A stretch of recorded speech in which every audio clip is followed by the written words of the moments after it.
See, you are part of an equation, and you are needed. Part of why we should begin to look at how we give up our lives is that we've got to begin to see, what is it that I'm supposed to do? What is my life worth? And then give ourselves to that. Because as we do that, ladies and gentlemen, I guarantee you, as you begin to take on this new era that we're in, if you decide that I'm going to begin to start living life, I'm going to start giving more of myself, I'm going to start putting out more, contributing more to life, here's what's going to happen, ladies and gentlemen. I guarantee you that life will take on a whole new meaning for you. I guarantee you that life takes on a whole new dimension, that you'll be happier, you have a greater sense of happiness and fulfillment in life, that now you will begin to take off on some new paths to some newer horizons, that you'll begin to see life totally different than most people. I don't care how good you are, I don't care how talented you are, I don't care how much you work on yourself. There's some times when things aren't going to go right. They just are not going to go right. There are times when anything that can happen will happen. Murphy's Law will be knocking at your door. Why? I don't know why. That's called life. And you have to deal with it. Sometimes your life will be in a slump, just like sports. Some of the best shooters can't hit baskets different times in games. They get in a slump. Do they sit on the sideline and say, I just didn't hit a basket today? No, they continue to execute. I suggest to you that if you are facing a challenge, don't stop. Stay busy. Work your plan. Continue to do those things that you know that work for you after you have evaluated yourself in the situation. Continue to move. Stay busy, stay busy, stay busy. Repeat after me. Help somebody. And help yourself. Because what you give is what you get. Find somebody that you can help so you can forget about you for a moment. See, sometimes the best thing to do is to be. Sometimes you have to just back up and go within yourself. A bow and arrow, you can't take a bow and just push it out of there. You just can't push the arrow out. You have to pull it back and then release it. Sometimes you have to back up and go within and pray and meditate and recharge your batteries. Go away, clear your head, and then come back and look at it from a different vantage point. Don't operate while you're under the spell or the effect of what's going on. Next thing is that you've got to activate the thinker in you. Don't allow your emotions to control you. We are emotional, but you want to begin to discipline your emotion. If you don't discipline and contain your emotions, they will use you. Your mind goes on automatic, just like a God. I love reading the book called As a Man Thinketh by James Allen. He uses the analogy of the mind being like a garden. Weeds don't have to have any encouragement to grow. You don't have to water them. They don't have to get sunshine. They don't have to have fertile ground. They will grow through the cracks of a sidewalk. Am I right? But if you want to grow orchids or roses or any kind of exotic flowers, there are special processes and procedures you must go through. Well, by the same token, you don't have to force yourself or motivate yourself to think negatively, to be depressed, to hate somebody, to want revenge, to want to get back at somebody, to beat yourself up over the head, to feel loaded with guilt. You don't have to make any effort to do that. Your mind is on automatic. It will do that by itself.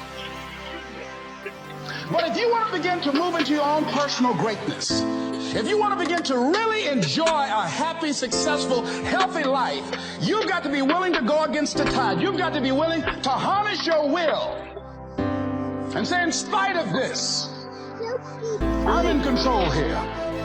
I'm not going to let this get me down. I'm not going to let this destroy me. I'm coming back. And I'll be stronger and better because of it. You have got to make a declaration. This is what you stand for. You're standing up for your dreams. You're standing up for peace of mind. You're standing up for health. You want it. And you're going to go all out to have it. It's not going to be easy. When you want to change, it's not easy. If it were in fact easy, everybody would do it. But if you're serious, you'll go all out. So yes, I'm going to turn this situation around. I'm not going to sit back and moan and cry over what happened and what went wrong and who did what. I'm going to do something about this situation. The next thing that is important is that expect things to get better for you, because they are. See, life is cyclic. You're not, whatever experience you're having right now, it has not come to stay. It has come to pass. Not to stay, just to pass. It's just going through. The biggest challenge is to know what's happening. This is a part of this thing we call life. This too shall pass. And maintaining perspective, putting it in perspective. I was doing a training at a college, and it was a 2-day training during orientation. And in the training that I provide, I'm a motivational speaker, but I conduct processes in personal dynamics, where people begin to go through changes that stimulate the right and left hemisphere of the brain, enable them to see themselves differently.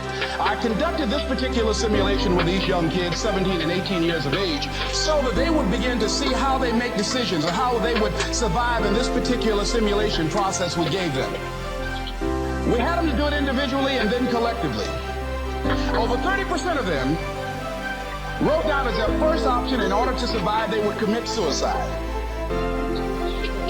First thing they wrote down. Suicide among young people has increased 300%. Over 5,000 will successfully take their lives this year. Why? Why did they do that? I said, I was so shocked. I said, what do you mean? Well, at least we would not suffer. And then they had the nerve to write down all of the other things they were going to do after they committed suicide. I said, listen, Kadumbo. No, when you come up with a permanent solution for a temporary problem, that's it. Game's over. That's it. You're not going to do anything. Anybody wrote suicide at the top, you can put your pencil down. See, a lot of us, because of our limited vision of ourselves, a lot of us who begin to focus on problems and enable them to overwhelm us, we begin to think that we have no options. We begin to believe that there's no way out. Repeat after me, there's always a way.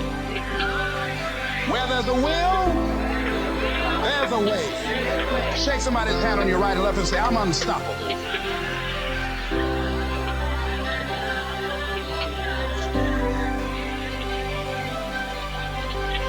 You've got to make those kind of declarations to yourself. I'm unstoppable. This will not get me down. And if I get knocked down, I'm going to be like Leo Pascal. You said you're going to have some low moments in life, but when you do, you will have high lows.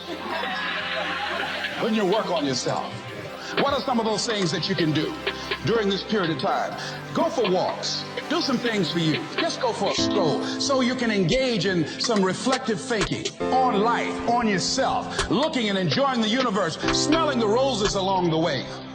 Listen to upbeat music, music that inspires you. I have oldie but goodies. I have strategies that I engage in to recharge my batteries. I'm preparing for that because I know things are going to happen that I cannot anticipate. A very good friend of mine died the other day. I had a program for myself. I have books that I read that inspire me, tapes that I listen to that fire me up. Because you're going to have sometimes low moments when you won't want to get out of bed. You just want to stay there. At times you won't want to come out the house. At times you'll be feeling bad and don't know why. What's wrong? I don't know. Just leave me alone. Why did that happen? I don't know. It's called life.